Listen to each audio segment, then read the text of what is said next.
वाह। मेरू लाग्या दंड सुख उपजा स्वामी पिला बेट्या ब्रह्मखंड। दरिया दरिया चढ़िया गगन को, दरिया चढ़िया गगन को। ये पीछम के रास्ते से ये रीढ़ की हड्डी है, ये रीढ़ की हड्डी को फोड़ के शब्द के साथ सुरती, सुरती के साथ मन, मन के साथ प्राण, सभी ऊपर चढ़ रहे हैं। दरिया चढ़िया गगन को, यह है मस्तक, सिर, उसको कहते हैं गगन। दरिया चढ़िया गगन को, मेरू उलंघ्या दंड। यहाँ पे है मेरुदंड, यहाँ मेरुदंड पे बैठा है यमराज, पाप पुण्य के न्याय करने वाला। और जब हमारी गर्दन पीछे चली जाती है ऐसी, तब हमें उत्तान पाद बन लगता है। ये उत्तान पाद बंद खुलते ही हम ऊपर गगन में यानी ब्रह्मांड में चले जाते हैं। पहला स्थान आएगा त्रिकुटी।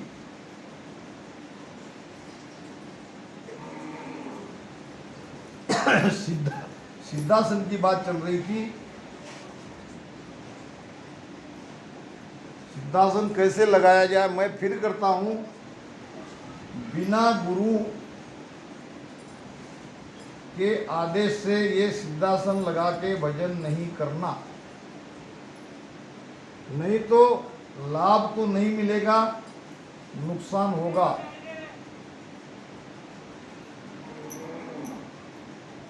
और कोई बताने वाला अगर है तो उसके सामने बेधड़क करो, इसके सिवा कोई चारा नहीं। पहली बात, गर्दन नीचे झुका के, गर्दन झुका के। दूसरा, एड़ी से गुदा को दबाओ या गुदा को पैक करके रखो। जब श्वासा अंदर जाती है तो गुदा खुल जाती है। जब श्वासा नीचे जाती है, प्राणवायु नीचे जाती है, तो गुदा को सिकुड़ के रखो, नहीं तो एड़ी से दबाओ। एड़ी से दबाए। तीसरा बहुत ही महत्वपूर्ण है, अगर ये दोनों करके आप भजन कर रहे हो और ये तीसरा नहीं करोगे तो बेकार चला जाएगा सारा। तीसरा है पीठ सीधी, रीढ़ की हड्डी सीधी। अगर पीठ ऐसी झुकती है तो ये करो ही मत। आप पश्चिम के रास्ते से जाने के लायक ही नहीं हो। अगर तुम्हारी पीठ नीचे ऐसी झुक रही है, गर्दन झुकाना है तो ऐसे झुकाओ, पीठ तुम्हारी सीधी रहे। क्योंकि पीठ के अंदर से ही तो ये शब्द और शब्द के साथ में हमारी चेतना पूरी रीढ़ की हड्डी से ऊपर जाएगी। अगर पीठ झुकी हुई है तो वहीं सब अटक जाएगा, दर्द होगा बहुत। तो पीठ सीधी। चौथा, शरीर को हिलाओ मत, लकड़ी के जैसा बैठो। ये लकड़ा जैसा एकदम खड़ा हो जाता है, बिल्कुल इधर उधर हिलता नहीं है। जिसका शरीर इधर उधर हिलता है उसने ये सिद्धासन लगा के भजन नहीं करना, अपना पुराना चलने देना। और पांचवा, विषयों से दूर रहो भजन के समय। जितने महीने तक आपको भजन करना है, अगर शब्द की अनुभूति लेनी है, रोम रोम में हमारा भजन कैसे हो और प्राण ऊर्जा पिछम के रास्ते से कैसे चढ़े, आपको अंदर में पता चलेगी कि हमारे शरीर के अंदर में बहुत ज़बरदस्त प्राण ऊर्जा ऊपर चढ़ रही है। इतनी तेजी से ऊपर चढ़ती है, आपको भीतर में अनुभव होगा। अगर उसमें आप विशेष सुख लोगे तो ये सारा फेल। ये 5 बातें अगर कोई करेगा तो गारंटी है। महाराज के वचन है, महाराज ने ध्यान समाज में सिद्धासन की बात कही है और कई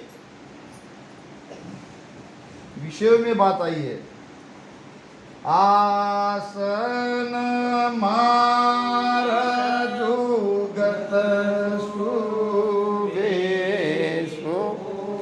આ जुगत सु या घट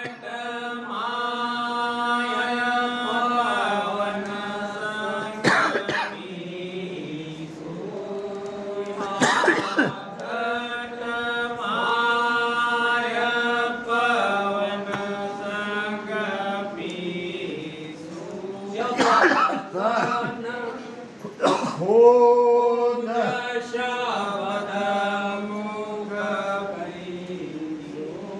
जब तन खोद शब्द मुख दे हरे मन आत्मा भजन तू पूर्ण कर ले हरे मन भजन पूरा कर ले रे ज्ञानी मन नरहरि तू तो निरगुण पद सो मिल रे तू तो पार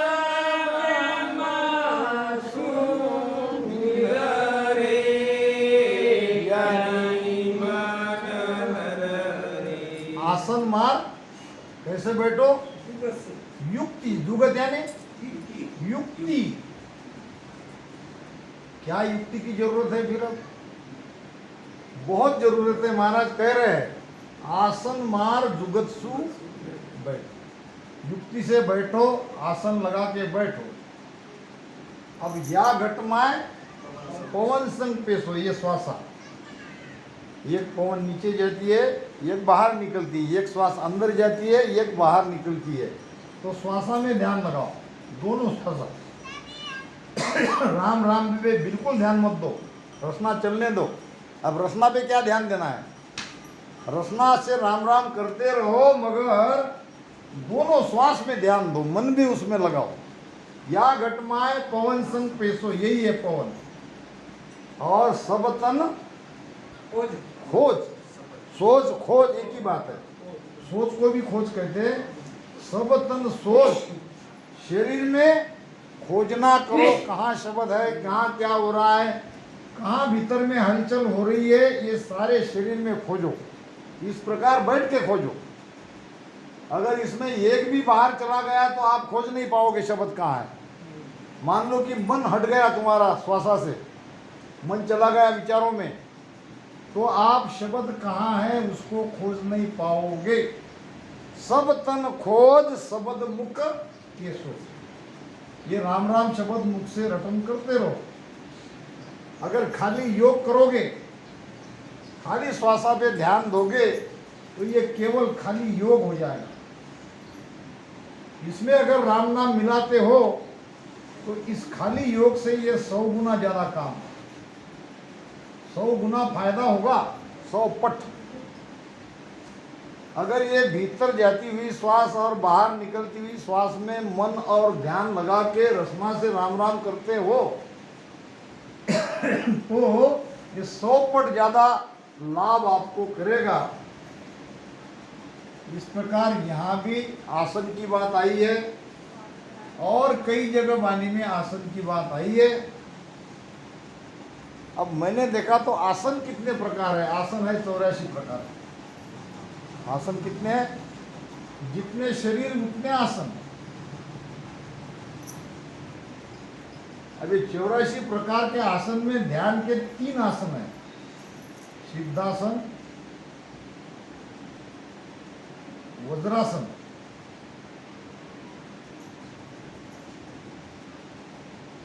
और सिद्धासन वज्रासन तीसरा एक आसन है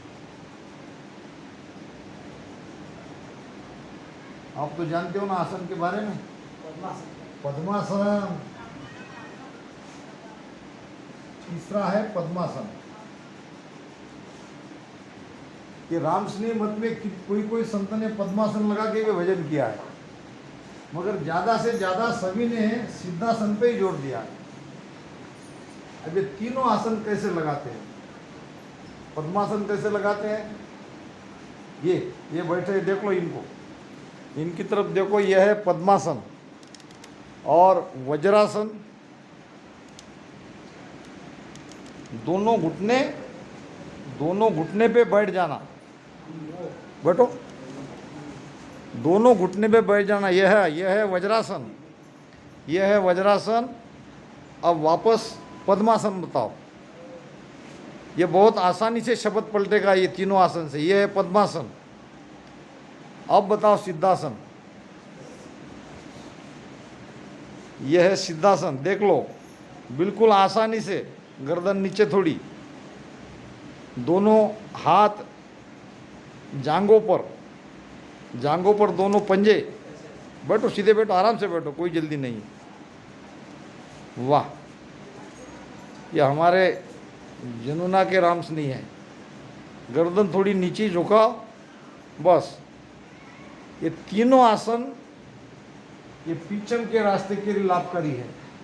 इसमें सबसे बढ़िया है ये सिद्धासन जो अभी बैठे है। इसमें आपको केवल राम राम करना है, श्वासा को नीचे ले जाना है और श्वासा को बाहर फेंकना है। इसमें शब्द तो रोम रोम में फैलेगा, उसके पहले वात, पित्त और कफ, ये तीनों बीमारियां खत्म हो जाएगी। कैसे, मैं बताता हूं आपको। बीमारी खत्म करने के लिए हम वजन नहीं कर रहे हैं, मगर ये अपने आप हो जा रहा है। इसका लाभ मिलता है, इसमें कई पैसे हमारे जा रहे हैं। हमारी जो आंतड़ी है, आंत कहते हैं उसको, अगर कोई पानी कम पीता है तो धीरे धीरे आंतों के अंदर का जो मैल है वो गाढ़ा होने लगता है, पत्थर के जैसा मजबूत होता है और फिर वो बाहर नहीं निकलता।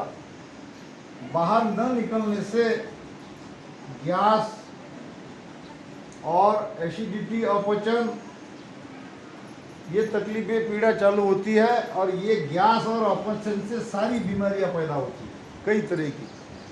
सिर दुखना, हाथ पैर दुखना, कभी भी शांति न रहना, मन में कोई काम करने की इच्छा न होना, ये केवल आप गैस और अपचन के कारण बीमारियां होती है। ये बीमारियां कैसी जाती है? जब ये प्राण अपान का संयोग नाभि में, पेट में होगा तो प्राण अपान की ऊर्जा जाएंगी हमारी आंत में, और वहां से वायु के प्रेशर से नीचे गुदा से ये बरसों से जमा हुआ ये हमारी तत्ती, हमारा मैल गुदा से बाहर निकल जाएगा। और एक बार ये गाढ़ा जमा हुआ बाहर निकल गया, फिर आसानी से हमारी पचन की क्रिया चलती रहेगी। उसी प्रकार हमारे छाती में जो कफ है, जब सारे शरीर में ये वायु फैलता है तो छाती में फैलता है, तो यहाँ का कफ खांसी के द्वारा बाहर फेंकता है। और फिर है वात, तीसरा भयानक रोग। वात क्यों होता है? यहाँ जो हड्डियों का जोड़ है वहाँ तक प्राणवायु नहीं पहुँच रहा है, यही कारण है वात होने का। तो ये सांस उसास में बार बार भजन करने से ये सारे शरीर में ये प्राणवायु फैलेगा और वात रोग भी दूर होगा। ये तो इसके लिए भजन हम नहीं कर रहे, फिर भी ये अलग से हमको बेनिफिट मिल रहा है। तो सिद्धासन को आज हमने समझ लिया। भजन के शारीरिक और आध्यात्मिक लाभ क्या है ये भी हमने यहाँ पे आज जान लिया। इस दरियाल जी महाराज के प्रगट दिन के उपलक्ष्य में आज संगत हो रही है। आगे नाथ प्रजा की एक दो साखी और लेंगे। पंकनाल की सूद गही, वाह। मेरुदंड की वाट, दरिया चढ़िया गगन को, लांग्यो अवघट घाट। बंकनाल की सुध गए, ये है बंकनाल। बंकनाल की सुध गए, मेरुदंड की वाट। ये रास्ते से जाओगे तो यहाँ पे आपको मेरुदंड लगेगा।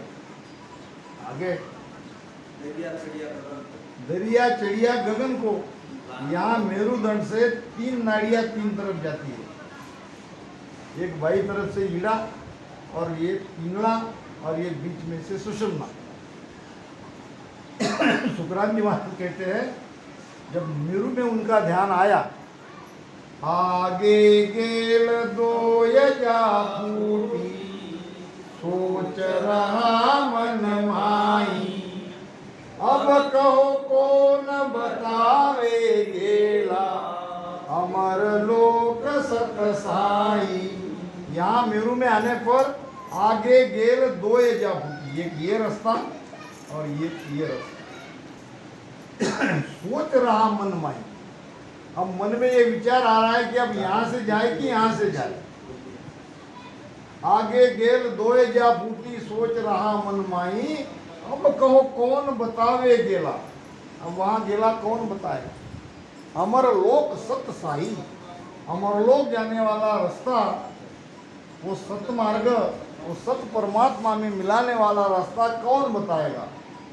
फिर महाराज कहते हैं सतगुरु शरण ज्ञान सब सोध्या, राम नाम लिवलाया, दोनों गेल रही पसवाड़े, बीचे राह दिखाया। ये रास्ता दिखाने वाला सदगुरु ही है। सदगुरु शरण ज्ञान सब सोध्या, सदगुरु के शरण में जाके वाणी जी के अंदर से ज्ञान को खोजा, भेद को खोजा, और वहां क्या मिला कि भजन ही करना पड़ेगा। अब राम नाम पे लिव लग जाए इतना भजन किया। फिर दोनों गेल रहे पचवाड़े, बीचे रहा दिखाया। बीच में से वो रास्ता मिल जाता है और बीच का रास्ता है सुखमणा का। ईड़ा बाजू रहेगी, पिंगला बाजू रहेगी, और सुखमणा के रास्ते से मेरु को लांग के महाराज त्रिकुटी पे आए। यही दरिया साहब कह रहे हैं कि बंकनाल के रास्ते से मेरु आए और मेरु से आगे गिगन में आए। आगे की सब दरिया मेरो उल्लंघ कर पहुंचा तीर कोटि संधि, दुख भागा सुख उपजा मिटा भरम का गुंत। दरिया मेरु उल्लंघ कर, मेरु को पार कर, मेरु को लांग कर कहाँ है महाराज। पहुंचिया त्रिकुटी। ये त्रिकुटी अंदर है, त्रिकुटी संध, संध यानी जोड़। यहाँ तीनों नाड़ियाँ का जोड़ है। जैसे बाहर प्रयाग में तीनों नाड़ियाँ मिलती है, इसी प्रकार यहाँ पे तीनों नाड़ियाँ मिलती है, ईड़ा पिंगला सुखमणा। और हम कहते हैं कि प्रयाग में अगर कोई नहाए त्रिवेणी में तो उसके पाप धुल जाते हैं, कहते हैं ना। ये बाहर की त्रिवेणी से पाप कटते कि नहीं कटते ये पता नहीं, मगर यहाँ जिसका ध्यान आया वो पाप पुण्य से अलग हो गया। दरिया मेरु उल्लंघ कर पहुंचा त्रिकुटी संग, दुख भागा सुख उपजा। दुख भागा। अब यहाँ त्रिकुट में आते ही दुख चला गया और सुख उपजा। मिटा भरम का, सुख मिला नहीं, सुख उपजा, भीतर से सुख प्रकट हुआ और मिटा भरम का, मिटा भरम का, मिटा भ्रम का द्वंद्व। ये भ्रम का जो द्वंद्व था, शब्द है कि नहीं है, आनंद है कि नहीं है, जब तक ये मिलता नहीं तब तक हमारे में द्वंद्व चलता है। उनको हुआ, मुझे नहीं हो रहा, होगा कि नहीं होगा। अब सब छोड़ के इस पंथ में आ गए तो हमारे सारे द्वंद्व, हमारे सारे भ्रम, हमारे सारे दुख ये त्रिकुटी में आते ही मिट जाते हैं। अगर त्रिकुटी में दुख जो कि त्यों है, भ्रम है, तो त्रिकुटी नहीं पहुंचे। या हम सीधे पूरब के रास्ते से वहां भ्रुकुटी पहुंच गए, भ्रुकुटी को ही त्रिकुटी मान के चले। इसलिए संतों के वचनों पे ख्याल रखना है, वहां क्या क्या होता है। एक तरफ से हम कहते हैं कि यहाँ मेरा ध्यान है, तो उसका इफेक्ट हमारे शरीर पे कैसा होता है, ये भी हमको देखना है। अनंताई चंदा हो गया सूरज कोटि प्रकाश, बिन बादल वर्षाघनी ऋतु बार मास। अब ये अनंत चंद और अनंत कोटि, अनंत चंद्र का प्रकाश वहां पे है और अनंत कोटि सूर्य का भी प्रकाश वहां है। अब एक सूर्य का प्रकाश बाहर में है, हमको सहन नहीं होता, गर्मी होती है, पानी पानी करने लगते हैं, फिर भीतर के अनंत कोटि सूर्य के प्रकाश को कैसे सहेंगे। फिर ये कौन से सूर्य है, हमारे भीतर तो एक भी सूर्य का प्रकाश नहीं दिखा। कल विवाह पूर्णिमा मैंने इसी विषय को कहा था, आखिर में उन्होंने माना, ये सब विवाहपुर के बैठे कल सत्संग में थे, कि बात तुम्हारी सही है, महाराज की वाणी में ये चीज लिखी है, आज तक हमको किसी ने बताया नहीं। अनंत भाण अविनाशी शोभा, सुरत निरत सैया चालिए दो, अड़ा पिंगड़ा सुखमण नारी, हाय वारा रूप मारा रूप निहारत हारिये, मारा बुरा वीरा देश सालोरे सैया मारी। अनंत भाण अविनाशी शोभा, अगर कोई उस अविनाशी परमात्मा को जो हमारे शरीर में आत्मा के रूप में है, ये भी कोई कहता नहीं। और मैं सीधे कहता हूँ, अगर किसी को इसमें कंफ्यूजन है तो चर्चा करे।